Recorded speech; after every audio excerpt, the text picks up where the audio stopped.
کچھ لوگ اس ملک کو بیچ دیتے. پاکستان ہاؤسنگ سوسائٹی اس کا نام ہوتا, آسان قسطوں میں اس کے پلاٹ کر. یہ اگر کو بچا کچا ہے نا آج, it's not because of your so-called democracy and these so-called elected. تو اس لیے چھوڑیں. یہ کل تک کس کی پیٹرنیج میں سارا کچھ کرتے رہے ہیں؟ کیا مطلب حیثیت تھی میاں نواز شریف کی؟ کونسلر کا وہ بندہ الیکشن نہیں جیت سکا تھا, ساری دنیا جانتی. تو یہ کس منہ سے بات کر رہے ہیں؟ میں تو تفصیلات میں جاتا ہی نہیں, میں تو کوئی اکیڈیمک بات کرتا ہی نہیں کہ ایک اندھا آدمی ایک آدمی کو کہہ رہا ہے کہ تیری 2 آنکھیں ہیں لیکن تھوڑی سی ٹیری ہیں, اس کا بندہ کیا جواب دے؟ حسن صاحب, پرائم منسٹر نے یہ کہا ہے کہ نیکسٹ ٹرم بھی میری ہوگی, پی ٹی آئی کی ہوگی. آپ کو کیا لگتا ہے ابھی جو صورتحال ہے کہ پی ٹی آئی لے سکتی ہے ایک اور ٹرم؟ دیکھیں, لینے کو کیا نہیں ہو سکتا اور دینے کو کیا نہیں ہو سکتا. مجھے ایک بات بتائیں, بنیادی طور پہ یہ بالکل ایسی ہی بات ہے جیسے عمران نے کہا تھا کہ وہ خودکشی کر لینا بہتر ہے, IMF جانے سے بہتر ہے خودکشی کر لوں. یہ علامتی سی باتیں ہوتی ہیں, یہ ہمارے ملک کی سیاست میں معمول کی بات ہے. مجھے اپنے اگلے پل کا نہیں پتا, مجھے نہیں پتا میں نے صبح اٹھنا ہے کہ نہیں اٹھنا. مجھے یہ بات کرتے ہوئے اچھا نہیں لگ رہا, بٹ اٹس اے ریالٹی. وہ کہتے ہیں نا سامان 100 برس کا ہے پل کی خبر نہیں. او بھائی, مجھے اپنے اگلے پل کا نہیں پتا, مجھے اپنے اگلے کل کا نہیں پتا. باقی اپیرنٹلی ان لوگوں نے کیا ڈیلیور کیا آج تک؟ یہ اس طرح کی بڑکیں مار رہے ہیں کس بلبوتے پہ؟ ایک فیز ہے مہنگائی کا, بالکل ٹھیک ہے, بے روزگاری ہے, گورننس کا وہ لیول نہیں ہے, میں ساری باتیں ایکسیپٹ کر کے یہ بات کر رہا ہوں. اور تم کون ہو؟ تم لوگوں نے کیا ڈیلیور کیا آج تک؟ کون سا ملک تم عمران خان کو دے کے گئے ہو؟ وہ کن حالات میں تھا؟ یہ گورنمنٹ بھی بنگی ہے. انہیں ایک فیکٹ شیٹ ہر ہفتے چھاپنی چاہیے. جو بڑے اخبار ہیں نا پاکستان کے, جو 2-3 بڑے اخبار ہیں, ان میں فرنٹ پیج پہ ہاف پیج ہو, بھلے یار کوارٹر پیج ہو. میرے جیسا بندہ جس کا یہ سبجیکٹ ہے, مجھے فگر شگر یاد نہیں رہتے. لوگوں کو ہیمر کرو, روز بتاؤ کہ جب ہم نے ٹیک اوور کیا ملک کہاں کھڑا تھا, کتنے قرضے واپس کر چکے ہیں, کتنے باقی ہیں اور ہوتا کیا ہے. تھوڑا سا بریف ایک لیکن نہیں, یہ خود بھی بنگے ہیں. ادروائز لوگوں کو بتانا کوئی اتنا اوکھا کام نہیں ہے. اور تھوڑا گورننس امپروو کریں تاکہ جو خود ساختہ مہنگائی ہے, دیکھو ہم خود بد کردار لوگ ہیں. It is not just the government, عوام بھی اتنے ذمہ دار ہیں. پرابلم یہ ہے کہ یہاں اگر کسی چیز کے پیچھے آپ کو 1 روپیہ kg بڑھانا لاجیکل بنتا ہے, یا 1 روپیہ لیٹر کے پیچھے بڑھانا آپ کو لاجیکل بنتا ہے, آپ وہاں 4 بڑھائیں گے, 3 بڑھائیں گے. سواریوں سے وہ 3 گنا 4 گنا لیں گے. یہی حال باقی ایریاز میں. تو اس کو ذرا ظاہر ہے, اس کو تو آپ گورننس سے ایڈمنسٹریشن بہتر ہو اس سے کر سکتے ہیں, لیکن مصیبت تو یہ ہے کہ میرا ہاتھ آپ کی جیب میں ہے, آپ کا ہاتھ میری جیب میں ہے. اس کمزوری کا, اس انتظامی کمزوری کا بد کردار لوگ جن کی اکثریت ہے, معاف کرنا, اس معاشرے میں, وہ اس کا فائدہ اٹھا رہے ہیں. تو جتنا بلیم گورنمنٹ کو کیا جانا چاہیے اس سے زیادہ اس کو بلیم کیا جا رہا ہے, اور وہ بٹس اینڈ پیسز میں حقائق بیان کرتے ہیں. ان لوگوں کو آج تک سمجھ نہیں آئی کہ آپ وہ جگسا پزل نہیں ہوتی, ہاتھی بنا کے اس کے سارے جو ٹکڑے ہیں ان کو بکھیر دیں. وہ ارسطو نہیں بتا سکتا آپ کو یہ کیا ہے, ان کو اکٹھا کر کے رکھو تو بچہ بھی بتا دے گا یہ ہاتھی ہے. ان لوگوں کو نہیں سمجھانا نہیں آ رہا لوگوں کو کہ ہمارے ساتھ ہوا.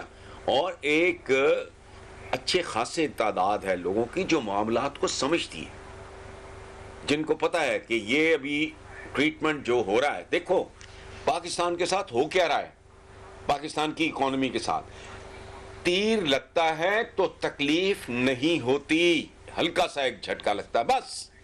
لیکن جب تیر نکالا جاتا ہے نا, پاکستان کی اکانومی کے جسم میں اتنے تیر ہیں, آپ ایک تیر نکالتے ہو چیخیں نکلتی ہیں. کس کی؟ لوگوں کی. وہ لوگوں کے جسموں پہ لگے ہوئے ہیں. اس کے بعد جب زخم داغنے کی نوبت آتی ہے کہ تیر کہیں زہریلا تو نہیں تھا, اور چیخیں نکلتی ہیں. اب لوگوں کو ان سے سمجھایا نہیں جا رہا ان احمقوں سے یہ بتایا نہیں جا رہا اچھی طرح. یہ ان کو ہی کہتے ہیں چور ڈاکو چور ڈاکو. چور ڈاکو ہو گیا یار, کافی ہو گیا. آپ ذرا فیکٹس کے ساتھ بات کرو کہ بھائی ہاں چلیں آپ بات کرو. جو احتساب کا اتنی زیادہ امید تھی سب کو کہ پی ٹی آئی کی گورنمنٹ آئے گی, کیونکہ ان کے مخالفین بھی مانتے ہیں کہ عمران خان صاحب کرپٹ نہیں ہے, آپ بھی جانتے ہیں ان کو اچھے طریقے سے, اس کے باوجود اگر یہ گورنمنٹ نہیں احتساب کر سکی, جو کہ وہ خود مان رہے ہیں کہ ہم نہیں کر سکے, تو پھر کیا کبھی احتساب ہوگا پاکستان میں؟ دیکھو پاکستان میں جب تک جوہری بنیادی تبدیلیاں نہیں آتی بڑے پیمانے پہ, یہاں خیر کا نام لینا ہی مشکل ہوگا. پورا معاشرہ اس نظام نے پرو بدی, یہ پرو ایول معاشرہ ہے, یہاں گڈ پنپ بھی نہیں سکتا. گٹر کے جراثیموں کو صفائی مل جائے مر جائیں گے. یہ نظام اس لیے عدالتوں نے فیصلے کرنے ہوں کئی سال سے لٹکے ہوئے. میں تو اکثر مثال دیتا ہوں, مجھے وہ خبر نہیں بھولتی, پتہ نہیں 2-2.5 سال ہو گئے ہیں, پرانی بات ہے, اسلام آباد کی پتہ نہیں ہائی کورٹ تھی یا سپریم کورٹ, جج صاحب عدالت میں رو پڑے, پوتا کھڑا تھا سامنے جس کی داڑھی سفید ہو چکی تھی. یہ تو حال ہے. تاریخیں پڑھتی, پتہ نہیں کیا سسٹم ہے. کوئی چند میں 2-3 مہینے پہلے مجھے یہ معید پیرزادہ کا یہ ایڈیٹر کے طور پہ ان کا نام تھا, مجھے ایک میگزین ملا, بڑی خوبصورت اس پہ ٹائٹل سٹوری تھی, اس کا عنوان تھا پاکستان کا جو جوڈیشل سسٹم, اس کے بارے میں تھا it پنشز the poor and protects the rich. آپ کا یہ جعفر یہ وہ جو کچھ بھی ہے, اس وقت تو پوری دنیا نے دیکھا قمیض خون سے بھری ہوئی ہے, تفتیشی کہہ رہا ہے جی خون کا دبا ہی نہیں تھا. وہ کیا نظام ہے یہ؟ تو وہ تو اہمی ایک آدھ بندے کا قاتل ہے جو کروڑوں لوگوں کے قاتل ہیں. کیا بات ہے یار, وائٹ کالر کرائم کو مذاق ہے. اس کو پکڑنے کے لیے جو ویل چاہیے, جس طرح کا نظام چاہیے, اب بھی کیا ہے, جو کراچی پکڑا گیا ہے, مشینوں نے اس کے نوٹ گنے ہیں اور سونے کی اینٹیں اور ڈفرنٹ قسم کی فورن کرنسیز, اس کے پاس اربوں روپیہ نکلا ہے, پہلے نہیں نکلا تھا. کیا بنا اس کیس کا؟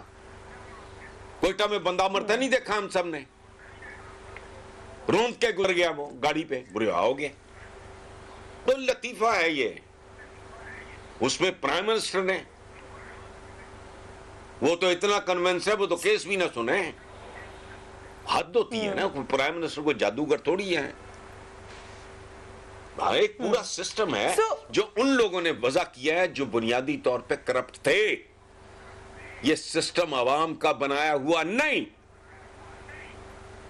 عوام کی نمائندگی آج بھی ان ایوانوں میں میرا خیال ہے 5% بھی نہیں ہے. کیا بات کرتے ہو آپ؟ وقت ہوا ایک بریک کا, and we will be right back.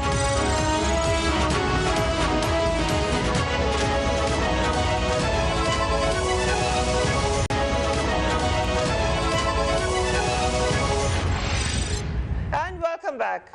آپ نے شروع میں کہا تھا کہ آپ کو مایوسی ہوئی تھی پی ٹی آئی کی گورنمنٹ سے, اب کچھ انہوں نے ایکشنز لیے ہیں, کچھ ڈائریکشن لینی شروع کی, ابھی اکانومی کا آپ نے خود ذکر کیا. آپ کو کیسے لگ رہا ہے کہ ٹریک ٹھیک ہوتا ہوا نظر آ رہا ہے پی ٹی آئی کی گورنمنٹ کا کہ نہیں؟ بالکل ہوتا. اس کی وجہ ہے, غصہ مجھے بھی چڑھتا ہے. دیکھو یہ بڑی بظاہر ایک تضاد نظر آئے گا, بڑا پیراڈاکس ہے اس میں. چڑھتا میں بھی ہوں, غصہ مجھے بھی چڑھتا ہے, لیکن میں چونکہ بدقسمتی میں جانتا ہوں یہ مرض کیا ہے, کتنا پرانا ہے, کتنا شدید ہے, اور امراض کتنے ہیں. اور گورنمنٹ نہیں ہے, عمران سے لے کے نیچے تک میجورٹی آف دا پیپل, ان کو تو پتہ ہی کھ نہیں, اناڑی ہیں. میرا جو کمیونیکیشن کی دنیا میں میرا جو کنٹریبیوشن ہے وہ ڈھکا چھپا تھوڑی ہے. آپ مجھے سکھ یونٹ دے دو, کہو کہ یہ شوگر مل ہے چلاؤ. وہ بھائی مجھے لرننگ کرو سے عمران کو کرکٹ میں بھی گزرنا پڑا. مجھے نہیں کرکٹ آتی, میں نے لوگوں سے سنا ہے, سچی بات ہے, کئی لوگوں سے سنا ہے. مجھے نہ دلچسپی ہے کرکٹ میں, نہ مجھے سمجھ ہے اس کی. وہ لرننگ کرو تھا بہت. پھر یہ اس کے ساتھ یہی سارا کچھ ہوا ادھر شوکت خانہ میں, یہی کچھ ہوا نمل میں, یہی کچھ ہوا پولیٹیکل پارٹی بنانے میں. لوگ احمق ہیں, اتنا بھی نہیں سوچتے کہ عمران خان کے گلیمر کی وجہ سے, اور نہیں, تمہاری بےہودگیوں کی وجہ سے. ورنہ عمران تو پہلا الیکشن سویپ کر لیتا. اس وقت ورلڈ کپ بھی نیا تھا, اس وقت یہ ہاسپٹل بھی نیا تھا, عمران واز مچ ینگر. اس کا کوئی گلیمر شلیمر کام نہیں آیا, اس کی محنت کام آئی ہے. گلیمر کام آیا ہوتا تو 22 سال دھکے کھاتا. اب یہ چونکہ ٹرم اتنی ہوتی ہے اور فلانا ہے, لوگ فرسٹریٹ ہو جاتے ہیں, جہالت بہت عام ہے, جذباتیت بہت عام ہے. ادروائز اس کو چیزوں کا ایک بار سمجھ آ گئی تو تماشا دیکھ لینا آپ. I am convinced. وقتی طور پہ اریٹیٹ ہوتا ہے. I am an ordinary citizen of this country. میں جب لوگوں کی چیزیں سنتا ہوں مجھے کوفت ہوتی ہے, غصہ چڑھتا ہے. جو ایک دفعہ ہم بار بار یہ سنتے ہیں نعرے کہ پاکستان از موونگ فارورڈ, پرانا سسٹم ختم ہو رہا ہے, نئے اب ان لوگوں کو دوبارہ سسٹم میں نہیں لایا جائے گا. پھر ہم دیکھتے ہیں گھوم کر وہیں پر آ جاتے ہیں. ابھی پھر بات ہو رہی ہے کہ نااہلی کی درخواست کے بارے میں پٹیشن جا رہا ہے, کوئی کہہ رہا ہے نواز شریف واپس آ رہے ہیں, کوئی کہہ رہا ہے کہ اس طریقے سے واپس پرانے سسٹم میں جائیں. تو کیا پاکستان ہاسٹیج ہے اس سسٹم کا, کبھی نہیں نکل سکے گا؟ بالکل ہے, بالکل ہے. پاکستان میں تضادات اپنے عروج پہ ہیں, اتنی کانٹرڈکشنز ہیں. مجھے بتاؤ آپ 22ویں گریڈ کی ٹیک ہوم ہے کیا؟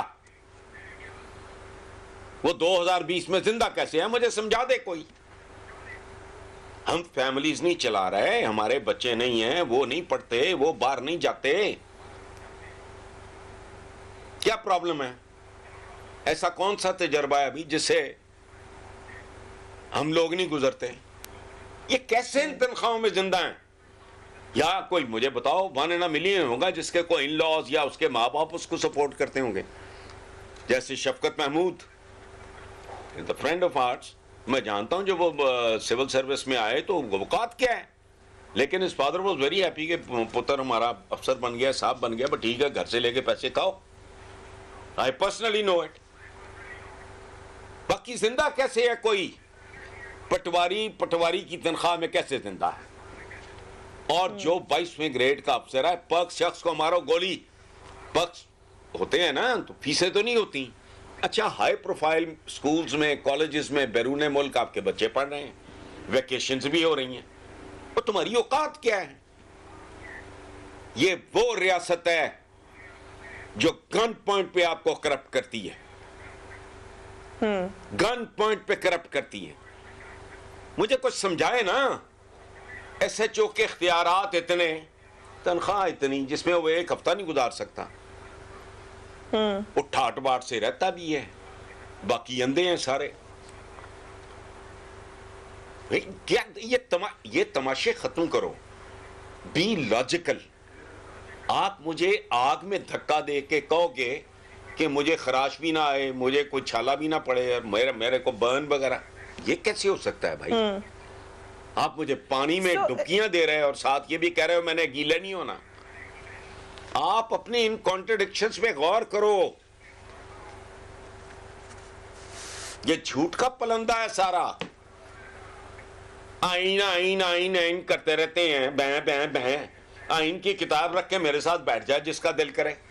اس کی کس چیز کی سویلینز دھجیاں نہیں اڑا رہے ہیں, فوج کو لے کے بیٹھ جاتے ہیں. ایک اور ڈیبیٹ جو ابھی شروع ہوئی ہے وہ عدالتوں کے حوالے سے ہوئی ہے.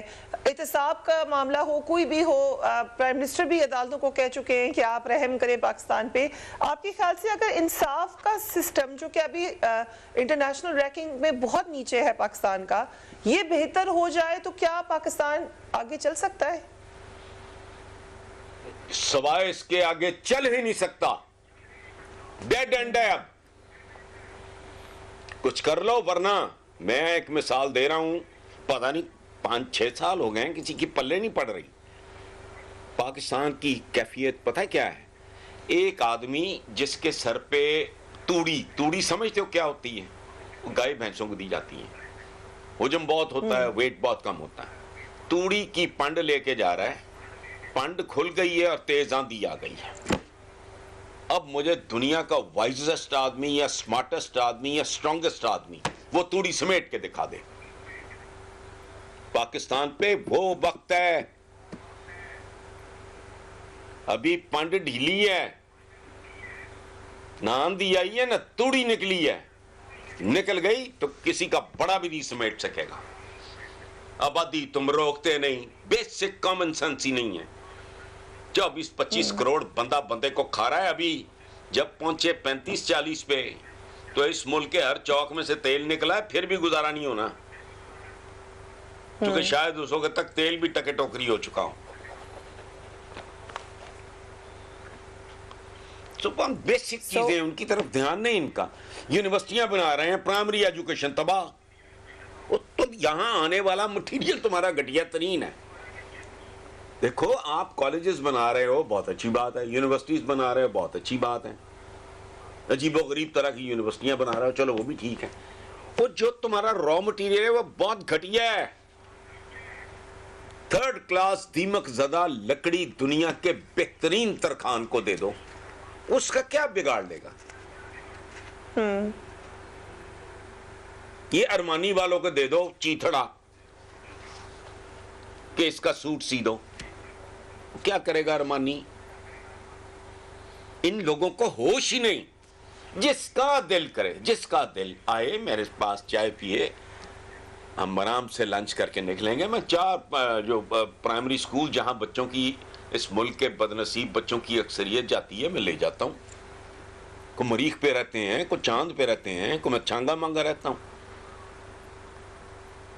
یہ بھی تسنیم نورانی وغیرہ کہ اتنا زبردست کہ پتہ نہیں کتنا, جتنا 1-2 ارب روپیہ, پتہ نہیں جتنا ایک وہ یہ پتہ نہیں کیا وہ موٹر وے پہ یا دانش اسکول بنانے پہ, تو اس کے بدلے ہر ضلع کونسل میں جو بچے ماں باپ بھوک ننگ غربت جہالت کی وجہ سے مدرسوں میں بھیجتے ہیں, اس طرح کے بچے. تسنیم نورانی ہمارے سابق وہ ہیں, سیکرٹری انٹیریئر تھے, پی ٹی آئی میں بھی رہے, انہوں نے بڑا کام کیا ہے.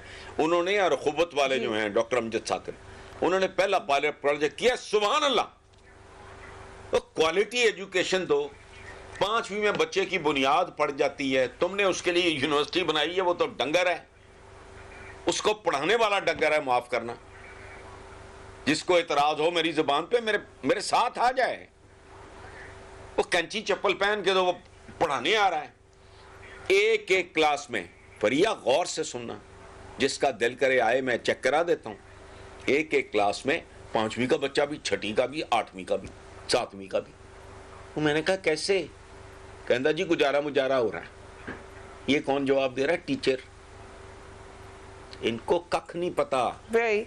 اکانومی تو ایسی چیز ہے کہ سوئے ہوئے بندے کو ٹھڈے مار کے جگا دیتی ہے. اکانومی اور چیز ہے, بھوک ننگ غربت تو ہر ایک کو ہوش ٹھکانے کر دیتی ہے. اور جو پرابلمز ہیں, پاپولیشن ہے, ان کو نہیں ہوش ہے تو مٹھ رکھ کے بیٹھیں کہ ہمیں کیا ہے. چونکہ اگر آج پاپولیشن مینجمنٹ پہ کام شروع کرے گی تو اس کا کریڈٹ تو کو 20 سال بعد دے گا. یہ کہتے ہیں ادھر ڈالو ادھر نکالو, ایسے ایسے کاموں پہ ہاتھ ڈالو جن کا آپ کو فوری طور پہ کوئی آنے والے الیکشن میں. خیر, Indeed, very alarming state of affairs. Thank you so much, Hasan Nisar صاحب, for joining us on the program. تمام صورتحال پر ہائی لائٹ کیا ہے حسن نثار صاحب نے. ہم ایک بریک لیتے ہیں, بریک کے بعد بات کریں گے مجیب الرحمان شامی صاحب سے, رائٹ آفٹر اے بریک.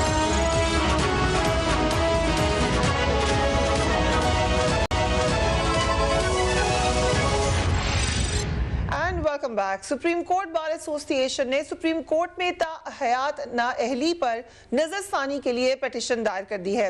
اگر سپریم کورٹ اس پیٹیشن کو قبول کر لیتی ہے تو اس کا ڈائریکٹ اثر نواز شریف اور جہانگیر خان ترین کے کیسز پر پڑ سکتا ہے. ایک نظر اگر سپریم کورٹ بار ایسوسی ایشن کی جانب سے دائر کردہ پیٹیشن پر ڈالیں تو وہ کچھ یوں ہے. درخواست میں استدعا کی گئی ہے کہ آئین کے آرٹیکل 62(1)(f) کے تحت تاحیات نااہلی کے اصول کا اطلاق صرف انتخابی تنازعات میں استعمال کیا جائے. آئین کے آرٹیکل 184 کے سب سیکشن 3 کے تحت سپریم کورٹ ٹرائل کورٹ کے طور پر امور سر انجام نہیں دے سکتی, کیونکہ آرٹیکل 184 کی شق 3 کے تحت عدالتی فیصلے کے خلاف اپیل کا حق نہیں ملتا اور عدالتی فیصلے کے خلاف اپیل کا حق نہ ملنا انصاف کے اصولوں کے منافی ہے۔ درخواست کے مطابق اپیل کے حق کے بغیر کسی بھی شخص کی تاحیات نااہلی بنیادی حقوق کی خلاف ورزی ہے۔ اپیل کے حق کے بغیر تاحیات نااہلی متعلقہ حلقے کے ووٹرز کے بنیادی حقوق کی بھی خلاف ورزی ہے۔ ہمارے قانون اعتزاز احسن سے جب اسی حوالے سے سوال پوچھا گیا کہ سپریم کورٹ بار ایسوسی ایشن کے بجائے متاثرہ فریق کی جانب سے یہ آنی چاہیے تھی اپلیکیشن، یہ کہنا تھا اعتزاز احسن صاحب کا، لیٹس واچ ہم۔ دوسری طرف حکومت بضد ہے کہ نواز شریف کی واپسی ہوگی اور انہیں دعویٰ یہ کیا ہے کہ نواز شریف خود واپس نہیں آ رہے بلکہ حکومت ان کو لے کر آ رہی ہے۔ Let's watch the information minister. دیکھیں نواز شریف صاحب کو واپس آ نہیں رہے، لایا جا رہا ہے انشاءاللہ۔ نواز شریف نے کہاں آنا ہے؟ پورے لندن میں ایک ریسٹورنٹ انہوں نے چھوڑا جن کا انہوں نے دورہ نہیں کیا۔ تو نواز شریف صاحب کی دونوں اپیلیں جو ہیں وہ میں برطانوی حکومت کا بھی شکریہ ادا کرنا چاہتا ہوں کہ انہوں نے دونوں اپیلیں جو ہیں ان کی مسترد کی۔ پہلے ان کی جو ویزا ایکسٹینشن کی تھی، پھر اس کے خلاف اپیل ہوئی، وہ دونوں مسترد ہو گئی ہیں۔ اب چونکہ ان کو لگ رہا ہے کہ وہاں کی عدالتیں کو زیادہ لمبا عرصہ ان کو سہارا نہیں دیں گی، تو اس طرح کی وہ یہاں پہ گفتگو شروع ہو رہی ہے کہ وہ خود واپس آ رہے ہیں، خود نہیں آ رہے ہیں، انشاءاللہ ان کو لایا جا رہا ہے۔ سپریم کورٹ بار نے نواز شریف اور جہانگیر ترین کی نااہلی ختم کرنے کے لیے سپریم کورٹ میں جو درخواست دائر کی ہے، اس کا کیا آؤٹ کم ہو سکتا ہے؟ سیاسی ماحول کیا بن رہا ہے؟ یہ جاننے کے لیے مجیب الرحمان شامی، سینئر تجزیہ کار جرنلسٹ، ہمیں جوائن کر رہے ہیں۔ Thank you so much Shami صاحب for being on the program with us. آپ کو لگتا ہے کہ یہ پٹیشن عدالت قبول کر لے گی اور ایٹ سم پوائنٹ کیا ہم یہ امید کر سکتے ہیں کہ یہ نااہلی ختم ہو سکتی ہے؟ دیکھیں میری جو بات ہوئی ہے بھون صاحب سے، تو ان کا کہنا یہ ہے کہ متعدد افراد ایسے ہیں جو سپریم کورٹ کے فیصلوں کا نشانہ بنے ہیں یا اس کی زد میں آئے ہیں اور تاحیات نااہل قرار پائے ہیں۔ یہ صرف 2 افراد کا معاملہ نہیں ہے، لیکن اگر ہم مان بھی لیں کہ یہ 2 افراد کا معاملہ ہے، تب بھی یہ 2 افراد جو ہیں یعنی ایک بڑے سیاسی لیڈر ہیں، یعنی نواز شریف صاحب ایک جماعت کے سربراہ ہیں اور 3 دفعہ وزیر اعظم رہ چکے ہیں، اور ان کی آج بھی بہت بڑی کانسٹیٹوئنسی پاکستان میں موجود ہے، اور جہانگیر ترین صاحب جو ہیں وہ پی ٹی آئی کے سیکرٹری جنرل رہ چکے ہیں، اس میں روح پھونکنے والوں میں ان کا شمار ہوتا ہے۔ اور اگر ان دونوں حضرات کی نااہلی جو ہے وہ ختم ہوتی ہے اور یہ سیاست میں حصہ لینے کے قابل ہو جاتے ہیں یا انتخاب میں حصہ لے پاتے ہیں، تو اس میں کوئی یعنی کسی کا نقصان نہیں ہوگا۔ ایک بڑی تعداد میں لوگ ان کو پسند کرتے ہیں، تو اگر لوگ ان کو چاہیں گے تو ووٹ دے سکیں گے دوبارہ۔ یعنی یہ جو فیصلہ ہوا ہے جس کے تحت ان کو تاحیات نااہل قرار دیا گیا ہے، یہ کسی دستور کی شک کے تابع نہیں ہوا، کسی قانون کے تابع نہیں ہوا، یہ سپریم کورٹ کی اپنی انٹرپریٹیشن ہے جو اس نے کی ہے، جو ہماری دستور کی دفعہ 62 ہے۔ تو میرا خیال ہے کہ یہ بہت ایک یک طرفہ انٹرپریٹیشن ہے، اور اس پر 2 رائے ہمیشہ موجود رہی ہیں ہمارے ملک میں، اور اکثر یعنی قانونی ماہرین اور سیاسی مبصرین کا خیال ہے کہ اس طرح کی انٹرپریٹیشن نہیں ہونی چاہیے تھی۔ پارلیمنٹ کو اس کا ازالہ کر دینا چاہیے تھا، لیکن پارلیمنٹ نے اگر نہیں کیا تو سپریم کورٹ میں اگر درخواست دائر کر دی گئی ہے تو فل کورٹ کو اس کو سننا چاہیے، کیونکہ یہ سپریم کورٹ کی اپنی انٹرپریٹیشن ہے کہ یہ نااہلی تاحیات ہو سکتی ہے اور یہ ہوگی۔ تو اس پر میرا خیال دوبارہ غور کرنے میں کوئی مذاقہ نہیں ہے۔ کچھ عرصے قبل شامی صاحب چند صحافی نواز شریف کی تقریر پر پابندی عائد ختم کروانے کے لیے سپریم کورٹ گئے، لیکن پھر شدید تنقید ہوئی اور یہ پٹیشن ان صحافیوں کو واپس لینا پڑی۔ کیا اس طرح کی درخواستیں میڈیا یا سپریم کورٹ بار کی بجائے خود پی ایم ایل این کو یا جو بھی سیاسی جماعت ہو جو اس سے افیکٹڈ ہو ان کو خود نہیں دائر کرنی چاہیے؟ دیکھیے جو اعتزاز احسن صاحب ہیں وہ ایک سیاسی شخصیت ہیں، ان کے اپنے تعصبات ہیں، ان کے اپنا سیاسی پس منظر ہے، وہ بھی یہ کہہ رہے ہیں کہ یہ جو انٹرپریٹیشن ہے اس سے وہ اتفاق نہیں کرتے، لیکن ان کا کہنا یہ ہے کہ یہ پارلیمنٹ کو فیصلہ کرنا چاہیے، تو سپریم کورٹ میں یہ بات نہیں آنی چاہیے۔ تو اگر آپ انٹرپریٹیشن سے اتفاق نہیں کرتے اور اگر سپریم کورٹ بار یہ فیصلہ کرتی ہے تو اس میں کیا مذاق ہے؟ سپریم کورٹ بار اپنی رائے کسی پر مسلط تو نہیں کر سکے گی۔ اس نے سپریم کورٹ سے ایک استدعا کی ہے کہ فل کورٹ بنائی جائے تاکہ وہ اس معاملے کو دیکھ سکے کہ یہ انٹرپریٹیشن جو ہوئی تھی اس پر اثر نو غور کرنے کی ضرورت ہے یا نہیں، کیونکہ دستور میں تو ایسی کوئی بات